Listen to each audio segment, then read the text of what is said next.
Welcome back to My Life on a GLP1. I'm your host, Scott Johnson, and I'm here with my co-host, Sarah.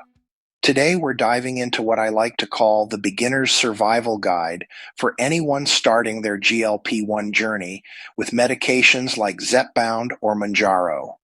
Hi everyone, and Scott, this is just not for beginners. Even today's episode can be great refreshers for our seasoned GLP-1 users. But we have to start with your famous donut revelation story because I think that perfectly captures what so many people experience but don't know how to describe. Oh, absolutely.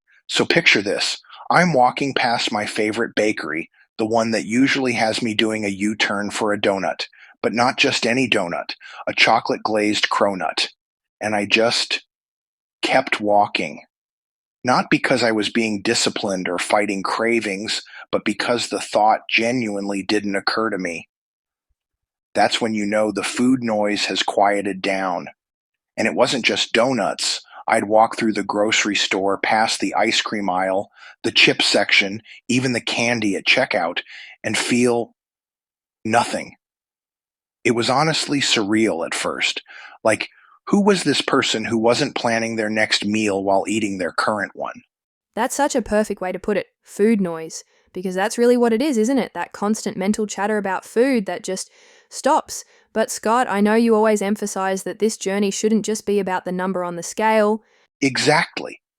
Look, the weight loss is great, don't get me wrong, but I want people to celebrate when they can climb stairs without getting winded, or when their blood pressure improves, or when they sleep better. Those victories are just as important, sometimes more important than what the scale says. Speaking of realistic expectations, let's talk about timelines. I feel like people expect to see dramatic results immediately, but that's not how this works, right? Oh, plateaus are going to happen. They're normal. Your first month might be amazing, then month two could be crickets. I always tell people your body is adjusting, recalibrating. It's not giving up on you, so don't give up on it. This is a marathon, not a sprint. Here's what I wish someone had told me. Weeks 2 to 4 can be rough as your body adapts. Then around week 6 or 8, you might hit your stride, only to plateau again around month 3. But here's the thing. Even during plateaus, your relationship with food is still changing. You might not see the scale move, but you're still not thinking about food obsessively. That's progress too. Okay, but can we talk about the side effects nobody warns you about? Like everyone mentions nausea, but Scott, you've been very open about the digestive issues. The burps. Oh my goodness, the burps. Nobody talks about this, but it's real. I call them pharmaceutical burps. They have their own special character. My advice? Eat slower, smaller bites, and maybe warn your family. They'll understand eventually. And here's something else. The fatigue in those first few weeks can be intense. Your body is adjusting to processing food differently, and that takes energy. I'd come home from work and just need to lie down. Don't fight it. Listen to your body and rest when you need to. This isn't laziness. It's part of the process. And what about when the food apathy kicks in? Because that's another thing. Suddenly you don't want to eat anything, but you still need proper nutrition. This is so important, Sarah. When nothing sounds appealing, you might be tempted to just skip meals or grab whatever's convenient. But your body still needs protein, vitamins, nutrients. This is the time to focus on your nutritional macros. We did a Macros Made Easy podcast not too long ago, and quality over quantity becomes your new motto. I also learned to eat by the clock, not by hunger cues, because those cues just weren't there anymore. Set reminders if you have to.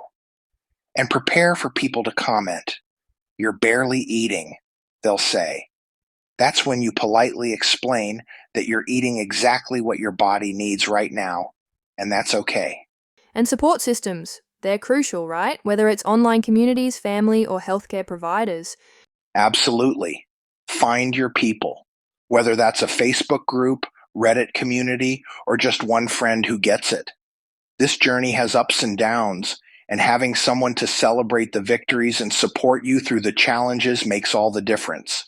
And Scott, let's talk about working with healthcare providers because I think people sometimes feel intimidated or unsure about how to advocate for themselves in these appointments. Great point, Sarah. First, keep a journal. Track your side effects, your energy levels, what's working, what isn't. Doctors love data, and it helps them help you better. Don't be afraid to ask questions. What should I expect in month 1 versus month 3? When should I call if I'm concerned? And if your provider seems dismissive or uninformed about GLP-1s, it's okay to seek a second opinion. You deserve a healthcare team that understands these medications and supports your journey. Remember, you're the expert on your own body. Speak up when something doesn't feel right. Don't be a hero and rely on social media or being a Google Doc. What's your best advice for making this work long term? Because this isn't just about losing weight quickly, it's about changing your relationship with food forever. Be patient with yourself, stay curious about the process, and remember that every small victory counts. Your journey won't look exactly like mine or anyone else's, and that's perfectly okay. Oh, and what you experience in the first few weeks or months may be very different by month 8 or 10. Perfect advice, Scott. And listeners, we want to hear from you. Share your own donut revelation moments or questions about your GLP-1 journey on Scott's website at mylifeonglp1.com, or you can leave comments on your podcast streaming service. Of course, we ask you to don't forget to leave us a 5-star review while you are there. As we wrap for today, what is the single best advice you can give to newbies and seasoned pros alike? Some days will feel easy, others will challenge you in unexpected ways, and occasionally you will feel frustrated with the process. All of this is normal and temporary. Your healthiest, happiest life is waiting for you. These medications might be the key that unlocks the door, but you're the one who gets to walk through it and explore all the possibilities on the other side. Oh, that donut box will still be there tomorrow, but for the first time in years, you might not care. And that, my friends, is where real freedom begins. Thanks for joining us today. I'm Scott Johnson with Sarah, reminding you to stay strong and always love your journey.